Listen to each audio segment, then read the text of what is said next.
Lorsqu'une personne reçoit un diagnostic de diabète de type 1, c'est tout son quotidien qui est bouleversé du jour au lendemain. Au Canada, il y a près de 300 000 personnes qui souffrent de cette maladie grave qui peut en plus entraîner une importante détresse psychologique. Alors, on va en parler ce matin avec la journaliste Ariane Labrèche qui est avec nous et Sophie Saint-Pierre qui est la présidente de l'Association des diabétiques de type 1 au Québec. Bonjour à vous deux. Bonjour. Bonjour. Merci, mesdames, d'être présentes ce matin, aussitôt comme ça, un samedi matin. Mais c'est un sujet très important dont on va parler aujourd'hui, un sujet pour lequel, justement, vous avez fait un reportage dans les derniers jours, Ariane. Diabète de type 1 qui se déclare généralement chez les jeunes de moins de 20 ans. Pouvez-vous nous rappeler en quoi consiste justement là, brièvement cette maladie? En fait, c'est une maladie auto-immune. Donc, c'est le système immunitaire qui se met à attaquer les cellules du pancréas qui produisent de l'insuline et qui rend donc la personne complètement insulinodépendante, c'est-à-dire qu'elle va avoir besoin d'insuline injectée pour le reste de sa vie. Donc, c'est pas une maladie qui a à voir avec les habitudes de vie et on ne sait pas encore exactement les causes exactes, en fait, qui mènent quelqu'un à développer cette condition-là. Sophie, vous avez cette maladie depuis de nombreuses années. Oui, depuis 46 ans. Depuis 46 ans. On disait d'entrée de jeu, ça change complètement le quotidien du jour au lendemain. À quel point, justement, ça s'imbrique dans chaque parcelle de votre quotidien? À quel point c'est un fardeau à porter? Oh mon Dieu, c'est à tous les niveaux, dans toutes les sphères. À chaque fois que tu poses un geste, un diabétique peut peut prendre jusqu'à 400 décisions par jour par rapport à son diabète. Vraiment? Oui, parce que tout... Toi, par exemple? Bien, par exemple, si tu décides d'aller faire une rando en vélo ou si tu décides de partir en voyage, ça prend des précautions. Il faut s'assurer d'avoir tout l'équipement dont on a besoin, toutes les médications qu'on a besoin. Quand vous dites 400 décisions par jour, ça veut dire même le simple fait de sortir de la maison mérite une réflexion auparavant. Oui. Est-ce que j'ai mon insuline? Est-ce que j'ai mon capteur? Est-ce que mon capteur va peut-être mourir dans 3 jours? Parce que les capteurs de glucose, ça ne dure pas tout le temps. Ça dure au bout de 10 jours, il faut les changer. Donc, il faut toujours garder à l'esprit qu'on est diabétique puis qu'il peut y arriver un imprévu. Donc, un repas riche, sauter un repas, de l'activité physique, tout. Un nouveau travail de nuit, sur des quarts de travail de nuit, c'est vraiment... tout débalancement, oui. le moindre débalancement, finalement, peut causer problème. Exact. On comprend que c'est une grosse charge mentale, donc, pour les gens qui sont atteints de diabète de type 1. Qu'est-ce que vous avez découvert, justement, dans votre reportage, Ariane, par rapport à la détresse psychologique que la maladie peut engendrer? En fait, c'est qu'il y a des états psychologiques qui sont intimement liés à la maladie elle-même, comme la détresse diabétique, mais aussi l'épuisement lié au diabète.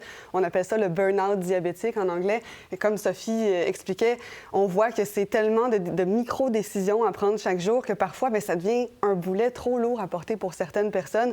Et ça peut mener, on m'a parlé de plusieurs choses. On m'a parlé d'isolement, de déni de la maladie, de crainte des hôpitaux aussi, d'un grand sentiment d'être incompris. Ça peut même aller jusqu'aux troubles alimentaires et même aux tentatives de suicide. Donc, les conséquences psychologiques de cette maladie-là sont méconnues, mais peuvent être très graves. Oui. Paradoxalement. Sophie, est-ce que vous l'avez vécu, vous, ce désir-là de nier la maladie à un certain point? Souvent et plusieurs fois dans ma vie, j'ai eu ces périodes de découragement, d'incompréhension, tu penses que tu es frustré parce que tu n'obtiens pas les résultats escomptés, puis tu n'as pas l'impression d'avoir le support de ton professionnel ou de tes professionnels. C'est vraiment, vraiment frustrant des fois. Puis il y a aussi le fait que tu as le goût de te lever comme tout le monde, puis pas avoir à te préoccuper de ta santé. Oui. Tu sais, les gens se réveillent le matin, ils prennent leur café, puis ils se posent pas de questions. Mais nous, on est tout le temps dans le... Puis c'est ça. À un moment donné, tu deviens comme... t'en as assez de faire... À l'époque, c'était des glycémies au bout des doigts. Moi, les glycémies au bout des doigts, j'en pouvais plus, là. Les doigts tout gonflés. Oui, puis je disais à ma médecin, je disais, savez-vous, ça fait combien de glycémies que je fais depuis l'âge de 13 ans, tu sais? Donc, c'était toujours... c'est des périodes comme ça. Je pense qu'on n'accepte pas cette maladie-là, mais on apprend à vivre avec. On apprend à saisir les rênes de notre maladie pour la contrôler. Parce que quelles sont les conséquences pour une personne qui est atteinte de diabète de type 1 si elle nie la maladie, si elle refuse les traitements qu'elle est censée suivre? En fait, moi, dans mon cas, je souffre d'une neuropathie diabétique. Donc, je ne ressens plus les symptômes d'hypoglycémie, hyperglycémie, une perte de sensation au bout des extrémités, plusieurs choses reliées à la neuropathie diabétique. Est-ce que c'est lié au fait d'avoir interrompu le traitement? C'est lié au fait d'avoir eu des variations de glycémie importantes. Moi, suite à ma maladie, pendant toute cette période-là de vie adulte, j'ai développé un problème de dépendance à l'alcool et au cannabis. Et puis, j'ai consommé pendant de nombreuses années. J'ai fait de nombreux comas diabétiques. Je me suis retrouvée en hyper constamment. Ce débalancement-là peut affecter tous les vaisseaux sanguins de ton corps, puis peut provoquer des problèmes au niveau des reins, des yeux, des difficultés de surmonter les infections. C'est vraiment... donc, c'est ça, Mais on comprend que c'est ça, ça fait partie justement des symptômes qui peuvent se développer lorsque, en raison de la détresse psychologique causée par la maladie, des échappatoires que certaines personnes peuvent rechercher également. Pourquoi, justement, qu'est-ce que vous avez découvert, Ariane? Pourquoi tant de détresse psychologique liée à la maladie? Est-ce que la santé mentale des personnes qui sont atteintes n'est pas suffisamment prise en compte selon les témoignages que vous avez reçus? Bien, selon les témoignages que j'ai reçus, mais aussi selon l'avis même des experts et des expertes à qui j'ai parlé. Moi, j'ai des endocrinologues qui m'ont dit de manière totalement transparente, écoutez, c'est quelque chose qu'on n'a pas assez pris en considération dans les dernières années, même si ça commence à être davantage décrit dans la littérature scientifique. Puis pour rebondir sur ce que Sophie disait, ce qui est traître, on va dire, avec cette maladie-là, c'est que si on l'ignore ou qu'on soigne mal, ça paraît pas tout de suite. Les pires effets vont prendre plusieurs années avant de se développer. Ça peut donner l'impression à la personne qu'elle est correcte. Exact. Puis c'est la raison pour laquelle, selon les gens à qui j'ai parlé, c'est aussi important qu'on fasse de la prévention psychologique parce qu'il faut gérer sa maladie adéquatement dès le début. C'est ça qui va être payant dans les années à venir.